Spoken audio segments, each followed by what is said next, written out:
pidana khusus 2024 PN Jakarta Utara atas nama terdakwa Dr. Parasman Ali Nasution SKS bagi MAP 3 menyatakan dibuka dan tertutup. Umum silakan hadirkan terdakwa ke depan persidangan. Mohon izin yang mulia, kami mendapatkan informasi dari baru hari ini baru mendapatkan informasi dari penasihat terdakwa bahwa terdakwa saat ini tidak bisa hadir dalam keadaan sakit, di mana kami sudah diberikan oleh penasihat terdakwa yang baru kami terima. Ini ada permohonan penundaan sidang yang ditujukan kepada Ketua Pengadilan Negeri Jakarta Utara dan juga ada beberapa hasil pemeriksaan. Bentar, saya tidak mengizinkan majelis hakim tidak mengizinkan berdiri untuk mengambil gambar. Tolong hormati persidangan yang telah kami buka. Silakan ambil sesuai dengan peraturan yang telah kami tetapkan pada persidangan sebelumnya. Silakan umum. Siapa yang Wabarakatuh. Waalaikumsalam warahmatullahi wabarakatuh. Terima kasih pada semuanya dan juga kepada hakim maupun jaksa yang hari ini menerima permohonan kami untuk penundaan sidang dikarenakan Bang Rasman sakit, vertigonya kambuh sudah 5 hari dan belum bisa beraktivitas, masih di rumah sakit. Nah, dengan pertimbangan hakim yang cukup bijaksana memberi penundaan 1 minggu ke depan, insya Allah tanggal 30 September 2025. Mari kita berdoa semoga Bang Rasman bisa cepat sembuh dan bisa mengikuti sidang yang sesuai yang sudah dijadwalkan oleh dokter. Namun dalam hal ini disarankan oleh dokter Bang Rasman dirujuk ke luar negeri, ke Penang atau ke spesialis yang ada di Malaysia atau Singapura untuk lebih akurasi dalam penyakitnya. Tapi tadi hakim juga sama-sama kita dengar minta Bang Rasman dirujuk kepada rumah sakit Bayangkara. Mudah-mudahan semua terrealisasi dengan baik. Mungkin itu yang bisa kami sampaikan. Yang selanjutnya kami minta pada adik kami Rahmat Riyadi. Baik, terima kasih Bu Eli dan Neti. Assalamualaikum warahmatullahi wabarakatuh. Waalaikumsalam. Baik teman-teman media, pertama memang kondisi Pak Rasman itu sedang kurang sehat. Kan ini terakhir Pak Rasman beraktivitas dan mungkin teman-teman melihat itu Pak Rasman live di salah satu televisi swasta. Waktu itu sampai malam, telat makan. Kemudian selesai live, Pak Rasman itu minum kopi. Jadi Pak Rasman ini kan memang punya riwayat penyakit. Pertama GERD dan juga kedua vertigo. Nah, GERD ini karena penyebab minum kopi itu jadi kambuh. Jadi sepulang dari salah satu televisi swasta tersebut, di jalan itu Pak Rasman muntah-muntah. Beberapa hari Pak Rasman itu di rumah Pak Rasman di Jalan Haji Montong itu dirawat intensif. Kebetulan karena istri Pak Rasman juga adalah seorang bidan dan 2 anak beliau adalah dokter, makanya selama 4 atau 5 hari itu Pak Rasman dirawat di rumah. Tapi kondisi Pak Rasman itu tidak kunjung membaik, semakin parah GERD dan vertigonya. Kemudian kemarin pagi sekitar jam 7 pagi itu tiba-tiba Pak Rasman merasakan mual dan juga sakit kepala yang sakit sekali kata Pak Rasman. Kemudian keluarga menyepakati untuk dibawa ke rumah sakit RSUD Koja. Kenapa pilihannya RSUD Koja? Sebenarnya Pak Rasman belum pernah berobat ke RSUD Koja kecuali direkomendasikan oleh jaksa penuntut umum. Karena kita pertama menganggap ini adalah rumah sakit umum daerah. Kita yakin bahwa yang direkomendasi oleh jaksa penuntut umum kemarin artinya itu adalah pilihan yang terbaik dan pilihan yang memang sesuai dengan yuridis gitu. Karena ini Pengadilan Jakarta Utara, rumah sakit yang paling terdekat dan komprehensif secara pelayanan juga kita yakini adalah Koja. Kan gitu. Kemudian keluarga menyepakati supaya tidak pindah-pindah lagi. Itu sebenarnya. Biasanya Pak Rasman bukan di rumah sakit itu kan gitu. Ada rumah sakit langganan Nah, tetapi karena memang waktu itu pertimbangannya supaya tidak dipindah-pindah, jadi kita ikutinlah saran beberapa waktu lalu yang pernah Pak Rasman sakit ketika saat bersidang kan dibawa ke rumah sakit Koja. Nah, kemudian kami ke rumah sakit Koja. Gitu. Tetapi tadi hasil rekomendasi ataupun ketetapan dari Majelis Hakim menetapkan Pak Rasman akan diperiksa ulang di Rumah Sakit Bayangkara. Nah, ini sebenarnya teman-teman tadi ada perdebatan sedikit terkait dengan jangka waktu. Kami dari tim penasihat hukum mengajukan sebenarnya tidak 1 minggu karena mengingat saya koordinasi ketika Pak Rasman dibawa ke rumah sakit sekitar jam 1 siang, saya datang ke rumah sakit untuk mengurus dokumen-dokumen untuk diajukan kepada hakim kan gitu. Nah, ketika saya ketemu dokter menyampaikan bahwa mengingat kondisi GERD dan juga vertigo Pak Rasman ini kan sudah lama diidap, ya kan gitu. Dan dokter itu menyarankan untuk dirujuk ke Penang, ke Malaysia. Makanya kalau dilihat surat kami nggak bisa menentukan kapan kondisi Pak Rasman bisa mengikuti persidangan. Tapi yang paling tepat menurut kami atau hemat kami adalah selama 1 bulan. Itu sebenarnya pengajuan yang kami mohonkan. Nah, tetapi kami menghargai ketetapan yang ditetapkan oleh hakim dan kami berdoa semoga Pak Rasman lekas pulih, bisa beraktivitas kembali, bisa kembali memperjuangkan hak-hak dari masyarakat atau klien-klien kami di kantor. Itu poin dari saya. Oke Bang, untuk diagnosanya sendiri sebenarnya apa sih Bang dari dokter saat ini? Untuk diagnosanya sama, yaitu memang GERD dan juga vertigo berat gitu posisinya. Ya, tadi memang kita sudah menyerahkan hasil ronsen dan juga diserahkan juga sebenarnya sama hakim fotokopinya.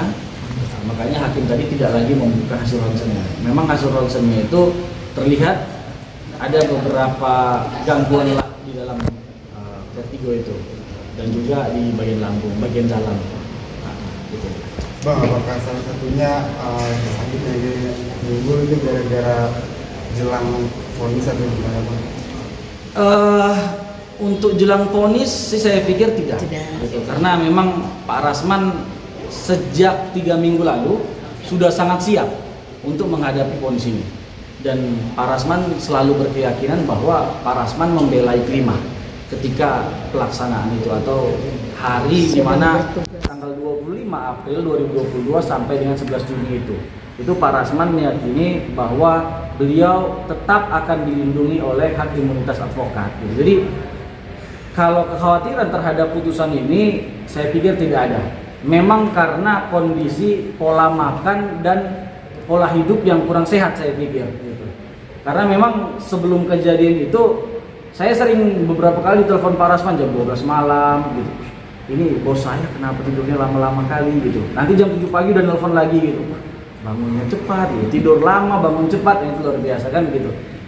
Saya selalu mengingatkan kepada Pak Rasman bahwa 2 hal yang buat kita sehat yaitu pola makan dan pola hidup gitu. Oke, Bang, tadi persiapan fisik pastinya ada untuk seminggu ke depan, tapi dengan waktu yang tidak disetujui gitu kan, awalnya sebulan, ini jadi seminggu, persiapan hukumnya seperti apa langkah hukumnya? Ya. Kalau untuk hukum? Saya pikir langkah hukum yang kami tempuh, tadi saya langsung berkoordinasi secara cepat kepada Jaksa Penuntut Umum, kemudian saya sampaikan kepada Jaksa Penuntut Umum sebenarnya kondisi Pak Rasman benar-benar tidak memungkinkan untuk dilakukan persidangan selama 1 minggu. Tetapi untuk lebih meyakinkan para penegak hukum, selesai sidang ini, selesai preskon ini, kami akan ke Rumah Sakit Koja bersama dengan Jaksa Penuntut Umum. Nah, nanti dokter yang akan menyampaikan. Keyakinan saya minggu depan pun akan sangat sulit untuk Pak Rasman bisa menghadiri persidangan gitu. Dan saya yakin minggu depan kemungkinan Pak Rasman berada di luar negeri. Sebelum Pak Iskandar, saya nambahkan 3 minggu yang lalu kami hadir dan siap. Ternyata yang menunda kan hakim. Jadi jangan karena dia sakit ini benar-benar sakit, tidak karena pikiran untuk menghadapi putusan. Force major ya? Iya, benar-benar. Karena dia itu 3 minggu yang lalu kami hadir mempersiapkan diri untuk putusan, ternyata hakim menunda 3 minggu. Nah, mungkin itu selanjutnya. Ya, baik. Terima kasih rekan-rekan media. Ya, saya juga tadi ketika majelis hakim memutuskan menunda untuk 1 minggu itu menurut kami itu ada yang ketidakadilan yang dilakukan oleh majelis hakim. Makanya kami tadi sebenarnya diskusi bagaimana 1 bulan. Nah, bagaimana nanti kalau Pak Rasman itu dalam 1 minggu ini masih belum sehat, ya kan? Kita sidang datang ke sini lagi, tunda lagi misalnya begitu. Nah, ini kan kayaknya sepertinya persidangan ini jadi main-main. Orang benar-benar sakit dan tadi sudah diperlihatkan juga suratnya kepada jaksa dan kepada hakim. Bahkan sebelum kepada jaksa juga sudah diserahkan kepada hakim surat itu. Jadi kami melihat ada ketidakadilan yang dilakukan oleh majelis hakim. Kemarin itu ditunda 3 minggu, kita sudah siap hadir, kita malah sidangnya di luar, ya. Nah, mungkin untuk kedepannya tidak seperti inilah pengadilan ini. Karena orang sakit itu harus kita hormati. Sakit itu kan bukan kehendak kita, ya kan? Sakit sehat itu adalah kehendak Tuhan, iya kan? Teman-teman juga, saya juga pernah sakit, teman-teman media juga pernah sakit.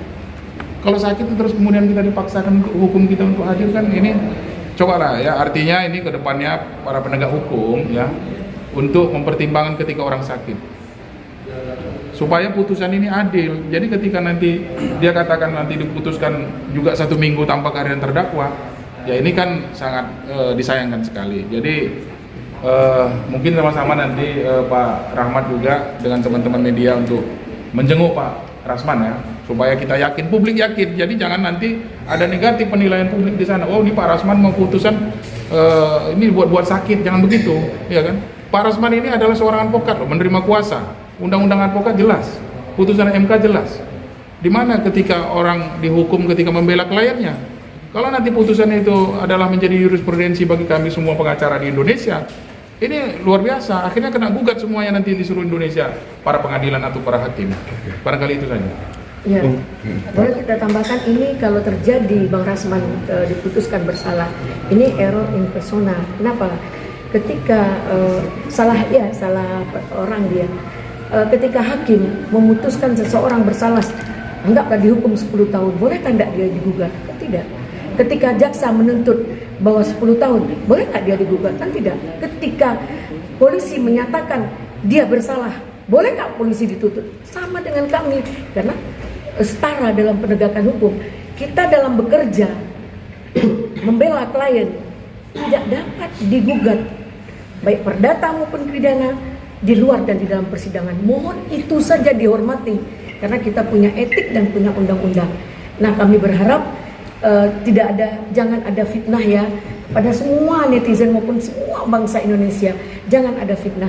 Kasihan dosa kalian yang memfitnah, terus kita yang difitnah menderita, sakit hati, menambah psikis. Kenapa? Udah jelas orang sakit difitnah lagi karena takut menghadapi putusan. Moga-moga kita kembali kepada kodratnya. Mungkin itu dapat kami sampaikan di siang hari ini. Semoga media yang luar biasa, kami aturkan terima kasih yang luar biasa, memberi informasi yang luar biasa kepada orang yang butuh informasi. Terima kasih. Assalamualaikum warahmatullahi wabarakatuh. Ibu, Bang, terakhir terkait dengan tadi rujukan rumah sakit teknis gitu ya. Ini memang atas preferensi dari hakim ketua atau nanti RSUD Koja kan sebenarnya juga rumah sakit pemerintah, itu gimana nanti prosedurnya? Ini sebenarnya yang menjadi lucu sama kita kan gitu kan. Karena memang kondisi sakit Pak Rasman ini kan memang berulang. Ketika pemeriksaan di sidang ke-15 kalau saya tidak salah, itu pernah ketika persidangan dijadwalkan ada 4 saksi, tapi baru pemeriksaan 2 saksi, Pak Rasman sudah tidak kuat. Kemudian kami membawa Pak Rasman waktu itu ke rumah sakit swasta, ya kan? Nah, kami sampaikan kepada hakim menolak ini. Gitu. Hakim bilang bahwa kalau peradilan harus ke rumah sakit pemerintah, gitu kan? Gitu. Kemudian, oke, sebagai warga negara yang baik, sebagai seorang penegak hukum juga, kami menyampaikan kepada Pak Rasman, kami taat hukum, kami ikutin. Kemudian kami datang ke rumah sakit Koja, yaitu dibawa langsung oleh jaksa penuntut umum, gitu. Nggak ada sama sekali kecurigaan atau apa bagaimana. Karena memang ini bagian dari prosedur, kita ikutin, dan hasilnya memang rekomendasi dari dokter, memang Pak Rasman mengidap penyakit itu dan memang harus dirawat. Nah, kemudian hari ini ada perubahan lagi, gitu, di mana menyatakan bahwa ternyata rumah sakit pemerintah RSUD Koja tidak berwenang yang berwenang adalah Rumah Sakit Polri. Ini kan Bayangkara Polri. Alasannya Ini kan Nggak tahu. lucu sebenarnya kan begitu. Artinya kondisi sakit Pak Rasman antara Rumah Sakit Koja dengan Bayangkara Polri itu sangat jauh sebenarnya posisinya.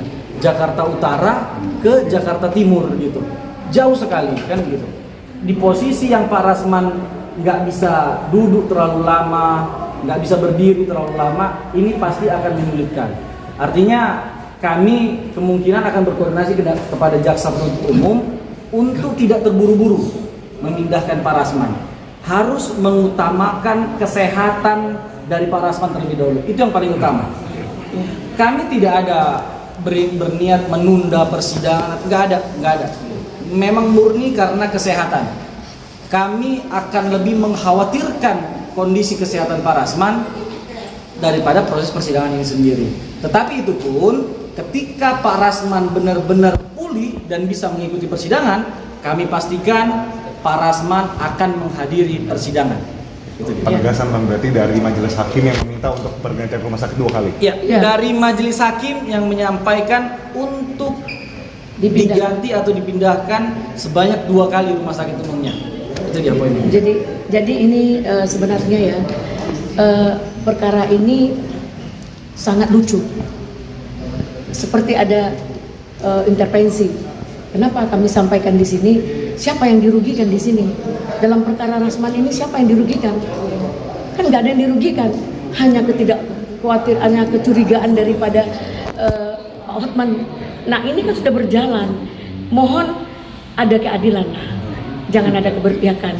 Jadi kalau bisa, karena dia awalnya menunjuk di Koja, kita minta tetap di Koja. Kalau bisa ya. Kalau enggak ya, apa boleh buat. Kita patuh dan taat pada hukum. Terima kasih. Terima kasih.